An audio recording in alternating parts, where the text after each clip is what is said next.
महाकुंभ में आज माघी पूर्णिमा का पवित्र स्नान था, जिसमें करीब 2 करोड़ श्रद्धालुओं ने हिस्सा लिया। आज के स्नान के साथ ही संगम में महीने भर से ठहरे हुए कल्पवासियों ने वहां से अब प्रस्थान भी शुरू कर दिया है। अभी भी महाकुंभ के 14 दिन और बाकी रह गए हैं और देश के कोने कोने से श्रद्धालुओं का प्रयागराज पहुंचने का सिलसिला भी जारी है। ये रिपोर्ट देखिए।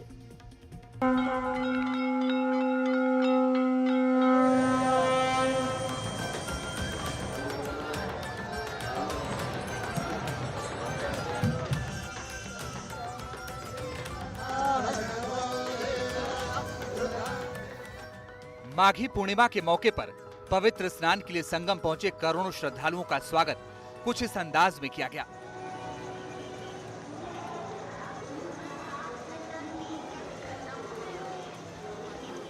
बुधवार को 2 करोड़ से ज्यादा लोगों ने महाकुंभ में पवित्र डुबकी लगाई।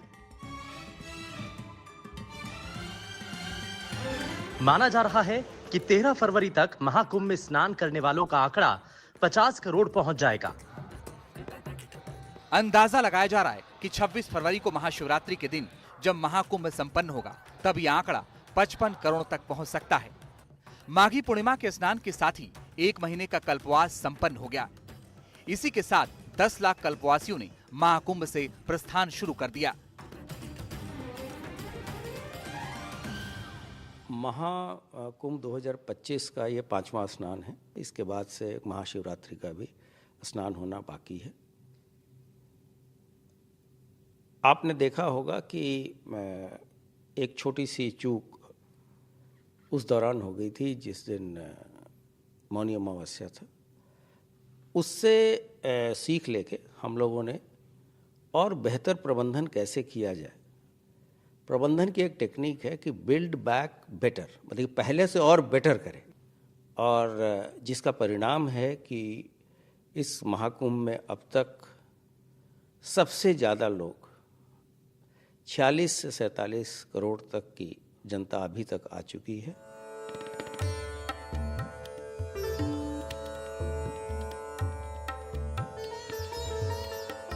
इसके पहले बुधवार तड़के माघी पूर्णिमा का स्नान शुरू हुआ। मुख्यमंत्री योगी आदित्यनाथ खुद लखनऊ से मेले की मॉनिटरिंग कर रहे थे। सीएम के साथ डीजीपी प्रशांत कुमार और गृह विभाग के प्रमुख सचिव संजय प्रसाद भी कंट्रोल रूम में मौजूद थे। प्रयागराज के अलावा प्रशासन की नजर चित्रकूट, वाराणसी, विंध्याचल और अयोध्या पर भी है, क्योंकि महाकुंभ के बाद बाकी तीर्थ स्थलों तक भी श्रद्धालु पहुंच रहे हैं। इसके लिए लखनऊ में वॉर रूम बनाया गया है। किसी तरह की अव्यवस्था को रोकने के लिए 2500 से ज्यादा कैमरे लगाए गए हैं। प्रशासन सभी कैमरों से मिल रही तस्वीरों पर निगरानी रखे हुए है। रेलवे सभी मुख्य स्नान वाले दिन 400 से ज्यादा ट्रेनें चला रहा है, जबकि रोजाना 350 ट्रेनें चलाई जा रही हैं। जो अब तक स्नान कर चुके हैं वो संख्या तो मुझे लगता है अब तक 1 करोड़ के पार जा चुकी है और अभी तो पूरा दिन बचा हुआ है। तो श्रद्धालु तो भारी संख्या में स्नान करेंगे ही करेंगे। आजकल प्रवासी भी यहाँ से स्नान करके निकलेंगे। उनका स्नान और उनकी जो वापसी है इस सब पर हम दृष्टि रखते हुए सुचारू रूप से करवाएंगे। पार्किंग्स तक लोगों को आना अलाउड है अपनी गाड़ियों से, तो जो स्नान करके जाएंगे पार्किंग से अपनी गाड़ी से वापस चले जाएंगे, उसमें कोई रोक नहीं है। सर, बस अड्डे, रेलवे स्टेशन पर भी काफ़ी भीड़ देखने जी बिल्कुल देखने मिलेगी और हम लोग तैयार हैं उसके लिए। जो स्पेशल ट्रेन हैं उनकी संख्या भी इसी तरह से बढ़ाई गई है ताकि कोई कठिनाई ना आए। महाकुंभ में करीब महीने भर का समय बिताने के बाद अलग अलग अखाड़ों के साधु वाराणसी पहुंच रहे हैं। वाराणसी में हनुमान घाट पर जूना अखाड़े का डेरा है। यहाँ घाट पर शिविरों में भारी संख्या में साधु ठहरे हुए हैं। कुंभ इलाहाबाद प्रयागराज से आने के बाद में हम लोग काशी आते हैं। काशी हमारा जूना अखाड़ा हेडक्वार्टर है, तो वहाँ से पंच आता है।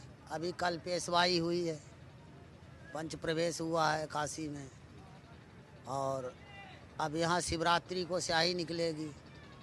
स्याही निकाल के हम लोग काशी विश्वनाथ का दर्शन करेंगे। ऐसा माना जाता है कि काशी गए बिना महाकुंभ का तीर्थ अधूरा है।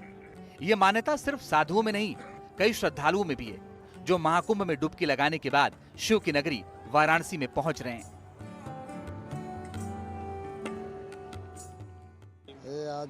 आदि अनादि काल से तो चला आ रहा है। ऋषि मुनियों की भूमि है काशी नगरी, पावन भूमि है, भगवान शिव की नगरी है।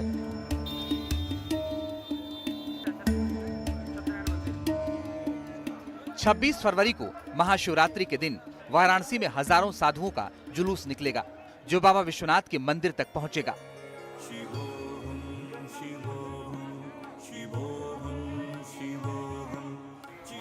इस बीच माघी पूर्णिमा के मौके पर देश के अलग अलग इलाकों में श्रद्धालुओं ने नदियों में पवित्र डुबकी लगाई। अयोध्या में सरयू नदी में स्नान के लिए भारी संख्या में लोग पहुंचे। उज्जैन में शिप्रा नदी के रामघाट पर श्रद्धालुओं ने माघी पूर्णिमा का स्नान किया। इसी तरह हरिद्वार में हर की पैड़ी पर श्रद्धालुओं की भारी भीड़ उमड़ी।